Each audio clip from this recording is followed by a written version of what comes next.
Pistetään Black Friday hinnalla nyt maaliskuun loppuun näitä työkalusalkkuja myyntiin. Ne tulee Turun varastolta ilman tätä myyntipakkausta pahvilaatikossa päivässä parissa postin kanssa. Niin tää on kaikki tarvittava perusteelliseen auton kuntotarkastukseen. Ja jos nyt tärkeimmät 2 työkalua nostaa esiin, niin tämän salkun mukana saat Wi-Fi-yhteydellä myöskin Apple-laitteessa toimivan OPD2 vikakoodin lukijan.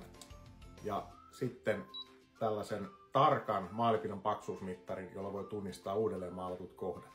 Tällainen maalipinnan paksuusmittari on tosi helppo käyttää. Se vaan tökätään maalipintaan ja se antaa sitten sen pinnotteen paksuuslukeman.